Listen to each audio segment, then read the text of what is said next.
ನಾವು ಕುರಿಗಳಲ್ಲ, ನಾವು ಮೂರ್ಖರಲ್ಲ ಅಂತ ನೀವು ಒಂದು ರೀತಿ ತಿಳಿಸ್ಬೋದು. ಯಾವ ರೀತಿ ತಿಳಿಸ್ಬೋದು ಅಂದ್ರೆ, ಈಗ ಇವರು ಬನ್ನಿ ಕೇಳಿದೆ, ಯೋಗೇಂದ್ರ ಅಂತ ಅತ್ಯಂತ ಬುದ್ಧಿವಂತಿಕೆ ಕೆಲಸ ಮಾಡಿರೋರು ಅಂದ್ರೆ ಇವರು ಯೋಗೇಂದ್ರ. ಏನ್ ಮಾಡಿದ್ರು ಗೊತ್ತಾ? ಲಂಚ ಕೊಟ್ಟಿದ್ರು ಇಲ್ಲಿ ಭ್ರಷ್ಟನಿಗೆ ಲಂಚ ಕೊಟ್ಟ ಮೇಲೆ ಆ ಕೆಲಸ ಆಗ್ಲಿಲ್ಲ. ಅದನ್ನ ವಾಪಸ್ ಕೇಳಿದಾಗ ಅವ್ನು ಕೊಟ್ಟಿಲ್ಲ. 6 ತಿಂಗಳಿಂದ ಅವ್ನು ಕೊಡ್ತಾ ಇಲ್ಲ. ಇವ್ರು ಏನ್ ಬುದ್ಧಿವಂತಿಕೆ ಕೆಲಸ ಮಾಡಿದ್ರು ಗೊತ್ತಾ? ಅವ್ರಿಗೆ ಯಾವಾಗ ಅನಿಸ್ತೋ ಇಮಿಡಿಯೇಟ್ KRS ಪಕ್ಷದ ಮೆಂಬರ್ಶಿಪ್ ತಗೊಂಡ್ರು. 15 ದಿನ ಬಿಟ್ಟು ನಮ್ಮ ಹತ್ರ ಬಂದ್ಬಿಟ್ಟು ನೋಡಿ ಸರ್, ನಾನು ನಿಮ್ ಪಕ್ಷದ ಮೆಂಬರು, ನನಗೆ ಇದರ ಸಮಸ್ಯೆ ಆಗಿದೆ, ಇದರ ದುಡ್ಡು ಸಿಗ್ತಾ ಇಲ್ಲ ಅಂತ.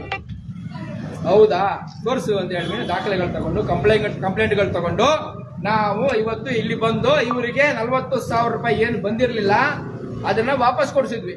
ಬುದ್ಧಿವಂತರು ಯಾರು? ಸದಸ್ಯನಾಗಿ ಅವನ ಕೆಲಸ ಮಾಡ್ಕೊಂಡವನು ಬುದ್ಧಿವಂತ. ಹೋಗ್ಬಿಟ್ಟು ಕುರಿಗಳ ತರ ಮೂರ್ಖರ ತರ ಪ್ರತಿಯೊಂದು ಕಚೇರಿಗೂ ನೀವು ಆಮೇಲೆ ಸಂಬಳ ಕೊಟ್ಟಿರುವಂತಹ ಆ ನೌಕರನಿಗೆ, ಆ ಕೂಲಿ ಆಳುಗೆ ಮತ್ತೆ ನೀವು ಸಾವಿರಾರು ಗಟ್ಟಲೆ ಲಂಚ ಕೊಟ್ಕೊಂಡು ಅವನ ಫ್ಯಾಮಿಲಿನ, ಅವನ ಕುಟುಂಬನ ಬೆಳೆಸ್ತಾ ಇದ್ರಲ್ವಾ? ನೀವು ಮೂರ್ಖರಲ್ಲದೆ ಇನ್ನೇನು? ಬುದ್ಧಿವಂತರ ಕೆಲಸ ಮಾಡಿ ಈ ರೀತಿ KRS ಪಕ್ಷ ಸೇರಿ ಮೆಂಬರ್ಶಿಪ್ ತಗೊಳ್ಳಿ. ಯಾವನ್ ಬರ್ತಾನೆ ನೋಡ ಲಂಚ ತಗೊಳಕ್ಕೆ?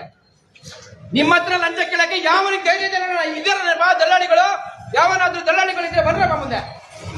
ಜನಸಾಮಾನ್ಯರ ಲಂಚ ಕೇಳಕ್ಕೆ ಅವ್ರಿಗೆ KRS ಪಕ್ಷದ ಸದಸ್ಯರ ಹತ್ರ ಲಂಚ ಕೇಳಕ್ಕೆ ಅವನಿಗೆ ಧೈರ್ಯ ಇದೆ ನೋಡೋಣ.